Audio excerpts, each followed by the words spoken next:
Hi friends, welcome to day 3 of the Flow Reset. Glad to see you here again. Today's session is about making the inflow method part of your life, even if you're short on time or overwhelmed. Because true freedom really happens when flow becomes your natural state. I know, between training, work, recovery, social life, free time, it feels impossible to add one more thing, but this isn't just another task, it's a reset button. The inflow method works in micro practices. 10 minutes that rewire your body faster than an hour of random stretching and little changes that you can apply into your already existing movement practice. Sometimes all it takes is shifting your intention and attention, tuning into your body and rediscovering movements you've been doing for years but without experiencing the full potential of them. If you have a super busy schedule, you can include a 10-minute flow reset for going to bed or after your training session. You can replace your warm-up with a flow sequence, which is the same time, but you get 10 times the result. Because common mistakes are forcing flexibility instead of finding articulation, ignoring breath, which is the key to releasing tension, and practicing without body awareness. Because movement without consciousness is basically wasted effort. All right, let's get into today's session. We're gonna stand up and start moving. All right, we're gonna start with a short warm-up that you can implement into your movement practices, and then we go through a little mobility flow sequence that you can take from this course into your daily life and apply, as I said, as a warm-up after your training, before bed, in the morning, whenever you find a moment. You don't need much space, you don't need any equipment, so it's super practical and easy to apply. Feet are hip distance apart, toes spread on the floor, feel the floor with your feet. Your knees can be a little bit bent or just unlock your knees so they're not completely straightened through. And we're gonna start with swinging our upper body and slapping our chest. So I start swinging and eventually I slap my chest. Open your mouth, let your breath flow naturally. And enjoy this activation, twist, and whole body warm up. Feel the connection to the floor. Root your feet into the floor while doing this. Amazing. And slow it down. And let it fade out. And we're gonna go into standing spinal waves from the top of my head. Same principle like yesterday in the spinal waves that we did in the 90-90, but now we're standing up, curving in. From here, top of the head dives out as you inhale. Exhale, curve down. Inhale, dive up. Extend your legs, feel the length of your body. Exhale, curve and bend your knees. Inhale, dive up, lengthen. Exhale, curve. Inhale up. Exhale, curve. Inhale up. And let's reverse. So from the chest, leading forward and down, and then curving the hips in, rolling back up. Exhale as you go down. Inhale as you roll up.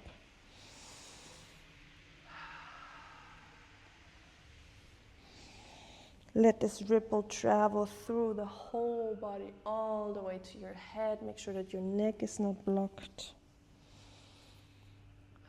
Last time. Great. Come back to standing. Make sure your shoulders are dropped. And let's shift our weight into our left leg, raising our right leg up. For a moment, find your stability here. You can find a spot in front of you to focus on. And I extend my left arm up to feel the length and the left side of my body all the way rooting into the floor, and start circling my right hip outwards. So I circle my hip outwards, drawing a circle with my knee in the space. Keep on reaching the arm up. Don't let the hand up here die. Reach it up to the ceiling. And let's change direction of the hip circles. The breath just flows naturally. Last circle. Nice. Shake your legs. Let's do the other side. So we shift into the right leg, extending our right arm up, feeling this length and this connection between ceiling and floor, directing our body in space. This really works our awareness and helps us with stability as well. Make sure that your navel is pulling towards your spine, center is active. Left knee lifts, and with my knee I draw circles outwards. Keep reaching the arm up. Let the breath flow. And change direction from out to in. Feel the length in the side body. Make sure that the shoulders still dropped even though you're reaching up. Last circle. Amazing. Shake out your legs. From here, we're going to alternate between squat and forward fold. Before we get into that, let's slowly, gradually lower into squat. Feet are parallel. You can open them a little bit wider than your hip distance. Make sure that your toes are pointing forwards. And from here, we're going to lower into a squat and come back up.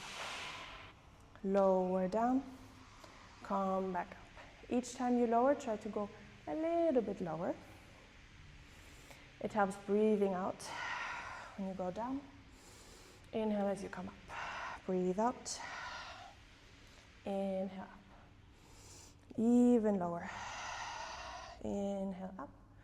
Last time we stay down. If you can't keep your heels on the floor, no problem. Lift them up. Use your hands as help on the floor. If this is your squat, perfectly fine. From here, we're gonna reach into a forward fold. No need to stretch your legs fully. So we want to, I turn sideways so you see me better. We want to place our heels on the floor, keep our knees bent and keep the contact between stomach and thighs.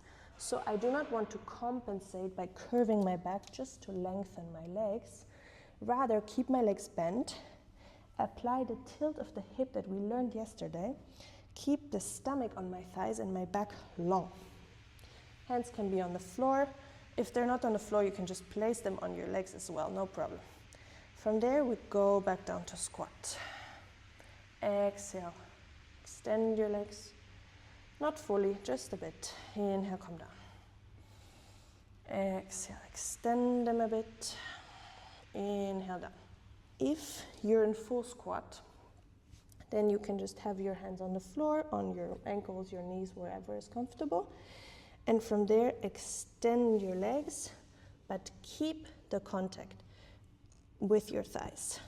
My legs are also not completely straight, and that's perfectly fine, because I'm actually targeting my hamstrings. I'm not compensating with my lower back just to lengthen my legs. This is a much more efficient way to practice.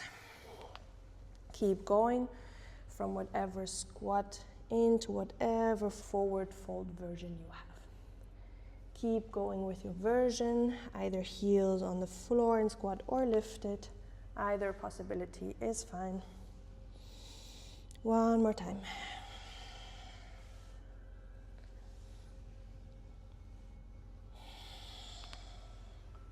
Amazing. Now, from squats sitting down to the floor, we're going to come back to the 90-90 that we did yesterday. So feet in front of you, toes are pointing up. Knees are kind of in a 90-degree angle. You can have your hands as slight support behind you, making sure your spine is long, center is activated by pulling the navel to the spine. How we learned yesterday, we're starting by rotating the right knee inwards, which then drives the rest of us until we face to the side. We dive in from the top of our head, dive out from the top of our head, and from here I lift my back leg and I tap my heel to my other heel, rotating my knee, rotating it back, placing it on the floor, and from here I come back to center by lifting the right knee up, which drives my hips, brings my upper body. Let's do the same thing to the other side. Left knee turns in, moves my hips, which rotates my spine to the side. I dive in, I dive out and up. From here, lift my back knee, rotate it, tap heel to heel, rotate it back, place it on the floor, and the left knee drives the movement to come back to center. Let's repeat this, including our breath. So we inhale in center, exhale, knee drives in. Inhale, dive.